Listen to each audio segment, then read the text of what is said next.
selamat datang di Link Space Podcast by Link Produktif. Jadi hari ini kita akan lanjut bincang-bincang tentang kopi ya Pak. Oke. Khususnya kalau kemarin mungkin ke produk, kalau sekarang kita lebih ke outlet atau coffee shopnya nih teman-teman.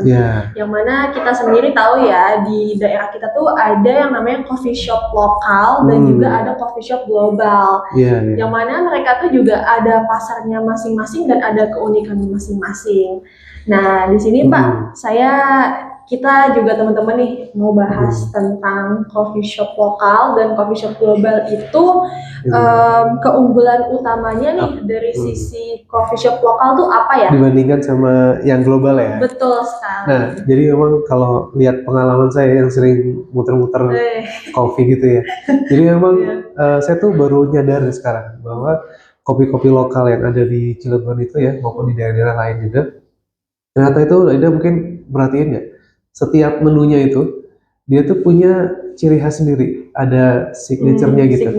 Jadi dia benar-benar punya cita rasa sendiri. Ya mungkin kalau yang menu lainnya sama ya, kayak kopi susu Gelaren, atau mungkin juga butterscotch atau cafe latte atau cappuccino. Nah terus juga yang membedakan dari kopi lokal itu dia itu susunya. Nah kadang-kadang campuran susunya dia beda-beda. Kalau yang saya rasakan misalkan ada yang di daerah kopi gitu ya, kita itu lebih creamy susunya. Ya kan, terus habis itu di coffee shop lainnya yang kopi lokal ya dibandingin sama yang global itu kayak gitu. Kalau global itu kayaknya rasanya standar ya, gitu-gitu aja gitu. Tapi kalau yang lokal itu dia lebih berani gitu. Ya mungkin nggak tahu ya apakah dia juga itu ngikutin kayak kopi tuku misalkan ya, itu kan agak beda tuh rasanya gitu. Iya benar. Nah, apakah memang dia juga ya selain itu mereka juga bisa mendorong juga terkait dengan storytelling ya. Storytelling untuk ya cita-cita daerahnya gitu ya, tentang bagaimana rasa-rasa yang mungkin tadi saya bilang rasa unik tadi itu gitu. Jadi orang itu sekarang kalau saya sering ngobrol sama teman-teman saya juga itu, mereka itu lebih seneng ke kopi lokal karena tadi ada rasa-rasa yang unik tadi. Jadi dia punya cerita yang khusus gitu loh dibandingkan dengan yang kopi-kopi lain. Selain itu juga ada ini mereka tuh sudah punya kayak komunitas juga ya. Nah itu jadi komunitas-komunitas yang mereka bangun itu sangat kuat kadang-kadang. Jadi mereka setiap apapun mereka akan ke sana gitu, akan ada kumpul-kumpul ya mereka akan ke sana gitu. Ke tempat yang itu aja gitu. Sekarang tuh serius ya, ada contohnya ya, ada satu, boleh sebut mereknya? Boleh nggak? Boleh dong. Boleh. Nggak apa-apa deh. Ada satu Rata Kiri misalkan, yang di sana itu yang di daerah Jombang sana. Rata Kiri. Rata Kiri. Kopi, kalau nggak salah. Apa Kiri Kopi?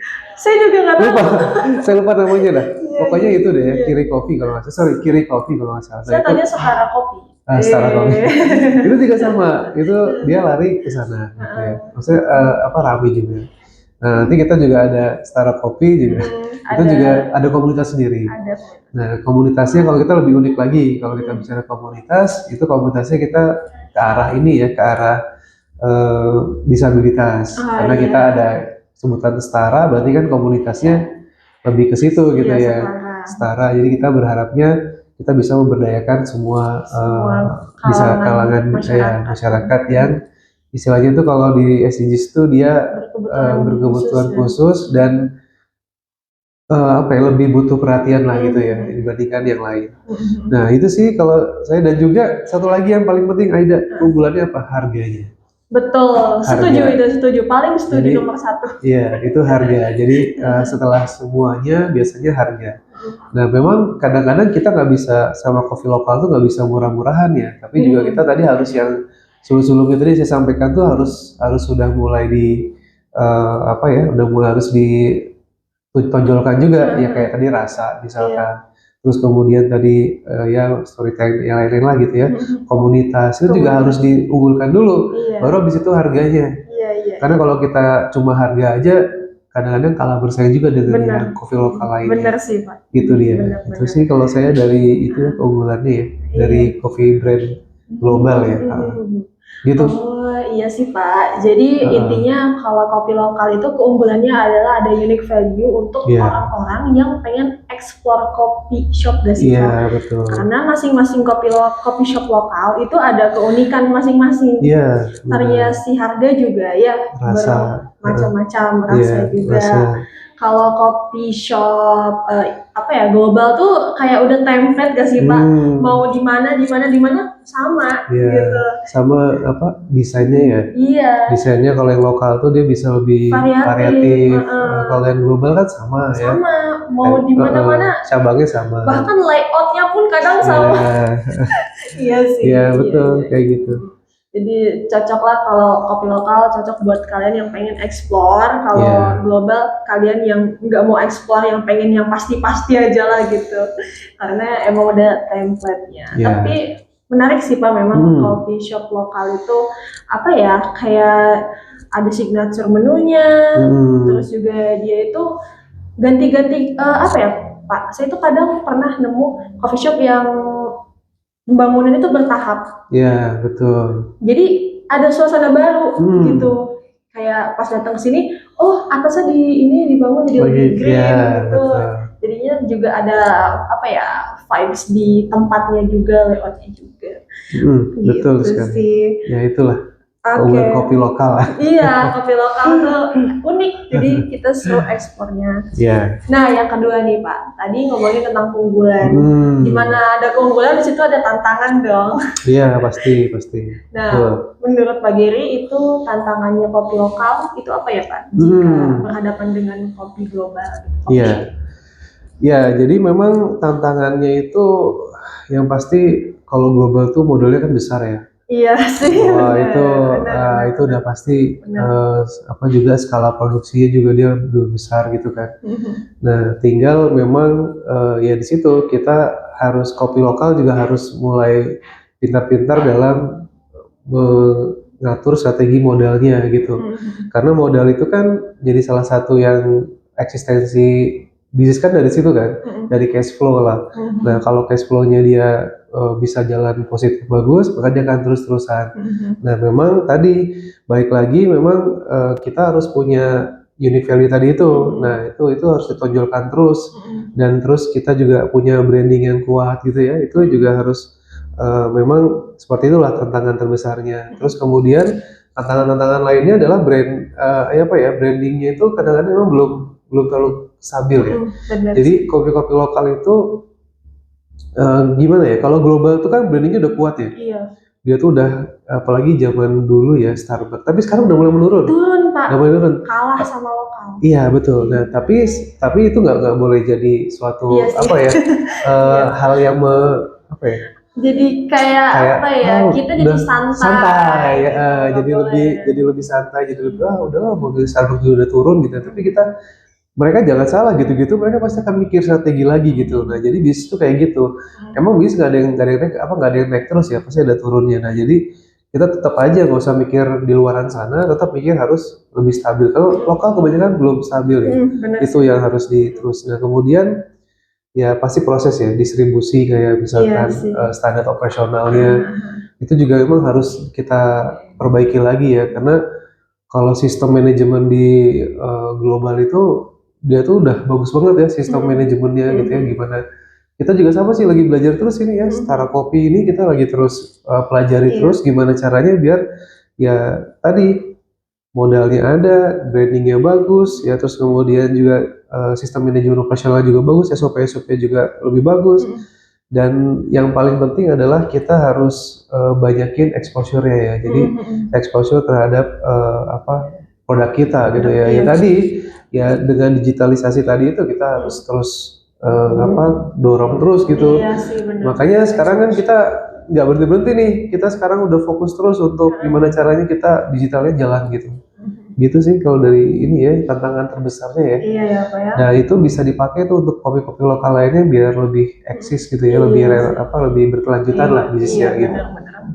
Jadi memang ada keunggulan, tantangan juga lebih di modal, terus juga marketing dan stability-nya stability-nya.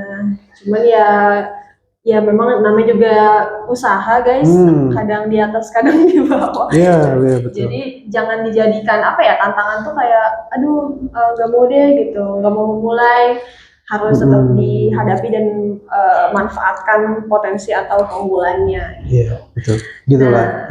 Iya betul. Dan tadi juga udah dijelasin sama Pak Giri tentang bagaimana caranya gitu ya Pak. Maksudnya sedikit ya, seperti bagian marketing lah ya, exposure-nya ditingkatkan melalui digital ya tadi ya, digitalisasi. Nah lanjut ada nih. Lagi, ya lebih dalam. Betul, lebih dalam lagi. Lebih dalam. Tadi udah keunggulan, tantangan, sekarang lanjut strateginya. Nah, ya. Strateginya khususnya juga ini yang tadi menghadapi tantangannya itu seperti apa gitu. Iya. Ya tadi sedikit saya sudah jelaskan ya, tapi ini lebih dalam lagi ya, bahwa strateginya itu memang mau nggak mau harus kuatkan branding ya, udah pasti. Jadi branding itu harus sudah ada di kepala konsumen lah gitu. Jadi kalau misalkan kan banyak ya, ayo kita ngopi misalkan gitu ya. Nah, kalau branding yang udah kuat, biasanya di kepalanya si customer udah bisa nyebut otomatis, yuk kesini aja ya gitu. Nah itu kita harus kuatkan seperti itu. Dan branding itu nggak mudah ya, Aida ya. Jadi branding itu memang harus konsisten. Jadi tiap saat kita harus terus saja dorong untuk memproduksi produk-produk digital kita, itu penting. Jadi selain kita sekarang itu berfokus pada bagaimana menu-menu kita ya, eksplorasi menu-menu, tapi kita juga harus fokusnya terhadap branding juga. Nah itu branding kan kaitannya dengan storytelling kan. Nah itu storytelling itu menceritakan nilai kita gimana. Nah itu kan, jadi kita juga sama, kita pengennya menceritakan storytelling Setara Kopi ya. Betul-betul inklusif. Nah itu saya tadi mau sebut inklusif lupa. Inklusif. Jadi secara umum itu, secara menyeluruh itu harus kita rangkul. Jadi yang minoritas itu harus kita ini. Nah kita fokusnya pada storytelling. Gimana caranya kita bisa meningkatkan produktivitas dari kaum disabilitas. Nah itu kita storytelling yang kita tonjolkan. Dan juga ada lagi yang lain-lain lah ya, tentang filosofi kopi dan sebagainya. Itu semua bisa dicari lah ya, dari masing-masing coffee shop bisa mencari value-nya sendiri gitu ya, atau storytelling-nya sendiri. Itu sih yang pertama ya, dari mulai branding. Ya yang paling penting ya Aida, terus juga yang kita rasakan sekarang itu adalah konsistensi masalah rasa. Itu jadi tantangan loh, jadi harus strategi yang harus kita menjaga konsistensi, jadi strategi yang harus kita munculkan gitu.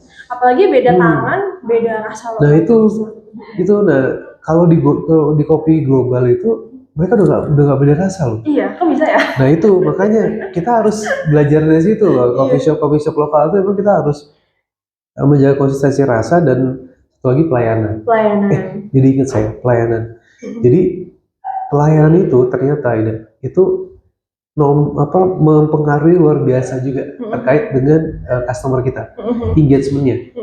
Jadi keterikatan customer dengan coffee shop kita ternyata dipengaruhi oleh bagaimana si service pelayanannya, baristanya itu untuk bisa melayani si customer-nya. Dan tidak hanya sekedar melayani si barista kepada customer itu, tidak hanya sekedar melayani, tapi juga dia lebih dalam lagi engage-nya. Mungkin dia lebih jadi hafal dengan namanya. Oh ya, halo Pak. Iya benar. Gimana dengan Pak siapa? Namanya itu kan jadi kayak kok kenal. Iya, atau enggak misalkan halo Kak Aida. Datang lagi ke sini ya. Gimana Kak Aida? Hafal gitu, suka-sukanya Aida apa? Oh ya Kak Aida, sukanya ini ya. Ayo mau saya buatin lagi ya. Apa gimana gitu-gitu lah. Jadi itu yang membuat kita juga lebih kuat lagi tuh. Sisi-sisi dari komunitasnya, engagementnya itu lebih kuat. Itu sih itu luar biasa banget. Nah pada akhirnya kaitannya dengan media sosial tadi sama komunitas. Udah itu luar biasa. Dan tadi sudah saya sebutkan juga di awal ya. Satu lagi yang paling penting adalah buat produk menu yang signature tadi ya. Kadang dikasih nama itu loh Aida, nama kopinya. Iya, ya kan? Nama brandnya. Mungkin kalau kopi kita signature kopi ya, signature Setara Kopi gitu. Iya. Kalau yang lainnya bawahnya sama aja semuanya. Mau kopi brown sugar ya, kopi gitu ya, sama aja nama-namanya. Tapi yang atas itu tuh kayak gitu, bahkan Bahkan satu kafe, satu kopi ada yang sampai 3 signature. Iya sih, benar Pak. Minimal latte-nya signature. Tapi juga kadang matcha sama coklatnya itu dia bikin signature gitu Pak. Nah itu juga bisa. Karena kan nggak semua orang ngopi ya. Iya betul. Itu bisa. Ya itu semua tergantung dari ini lah ya, kopinya, coffee shop sendiri, brand lokalnya. Dan juga jangan lupa ya bisa nanti kolaborasi dengan konten kreator gitu ya, untuk bisa mempromosikan juga coffee shopnya gitu. Karena memang kolaborasi dengan konten kreator tuh cepat naik. Iya. Karena gini, kayak saya nih pribadi kalau pengen ada rekomendasi coffee shop atau apapun itu tuh pasti nyari konten kreatornya langsung ke akun dia apa ya gitu. Jadi memang lebih cepat naik pakai biasa konten kreator. Dan konten kreatornya nggak usah gede-gede aja, maksudnya followernya. Sekarang itu kita udah fokusnya pada micro influencer ya. Iya, micro influencer. Jadi itu juga udah lumayan tuh. Yang mungkin followernya baru 10.000 atau yang ribuan juga. Di bawah 10.000 juga aman ya. Justru malah lebih bisa efektif. Iya. Karena dia di area situ gitu loh. Orang lokalnya. Nah, followernya teman-temannya. Iya, betul. Jadi harus strategi dalam memilih influencer juga harus yang tepat ya. Dan sekarang nggak usah nyari-nyari yang mahal-mahal ya. Maksudnya yang besar-besar followernya gitu lah. Gitu. Bener. Tapi itu emang bener sih Pak tentang konten kreator. Karena saya aja itu belakangan ini sering ditawarin kayak ngiklanin barang gitu. Padahal produk follower saya cuma 1.200. Tapi nggak tahu deh itu dapat dari mana infonya gitu kan. Terus nanti kalau udah kerja di Jakarta masih bisa nggak konten kreator?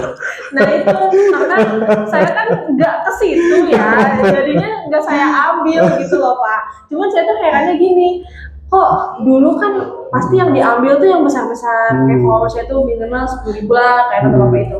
Sekarang tuh bener itu Pak yang micro influencer itu. Jadi kayak yang penting 1.000, terus di akunnya itu ada engagementnya, kayak misalnya dia posting foto, ada yang komen alay-alay gitu ya. Serius, terus kayak di reach gitu Pak. Karena teman saya juga ada yang di reach juga dan kayak emang masih di 1.000 berapa puluh kayak gitu, tapi dia di-reach kayak gitu. Jadi emang menjanjikan juga sih si profesi konten kreator itu ya. Betul. Ya satu lagi mungkin Aida mungkin inilah strateginya dia bisa buat event-event. Nah, benar. Itu juga bisa salah satunya. Join event. Juga ada biasanya ada juga yang menawarkan ini akustik ya. Iya. Akustik yang ya sederhana lah, live akustik gitu. Kolaborasi juga bisa. Iya kayak gitu. Kolaborasi dengan brand cake.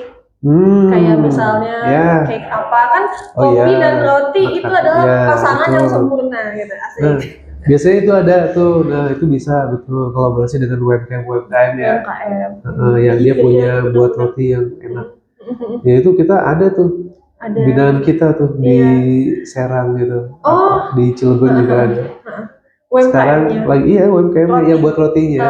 Iya. Sekarang lagi zamannya itu ada sourdough itu loh. Sourdough ya kan? Nah itu. Itu dia enak banget tuh buatnya. Oh, Bapak suka sourdough? Enggak, kurang ya? Tapi kalau di sana Serang enak. Karena mungkin nyobainnya pas yang kurang pas. Mungkin ya. Coba deh, yang di Serang ini beda banget sih. Iya sih, benar. Atau yang lain-lain lah, kayak kalau cake lain itu ini biasanya sambungannya sama yang coklat-coklatnya brownies. Iya. Gitu bisa juga. Ini yang manis-manis. Ya sekarang kopi global juga kan ke arah situ kan. Iya. Jualannya kan. Ada ininya Pak, ada dessertnya gitu. Iya, dessertnya. Dan bahkan Indomaret, Alfamart. Iya, udah ada. Udah kayak gitu. Iya. Beneran, iya ada. Dan kopi lokal sendiri sekarang udah hampir rata-rata kan ada semua kan. Dan rata-rata mereka nggak buat sendiri loh itu. Bener. Iya kan? Mereka rata-rata udah ngambil, iya. Nggak sempet kayaknya. Betul. Mereka kan fokusnya nggak produksi roti kan. Bener. Itu bisa tuh kolaborasi. Atau ada yang mau kontaknya juga boleh. Boleh, iya. Untuk kontak rotinya yang kontak supplier roti tadi ya Pak. Rotinya di Serang, area Serang Cilegon lah. Iya. Kontak Pak Giri.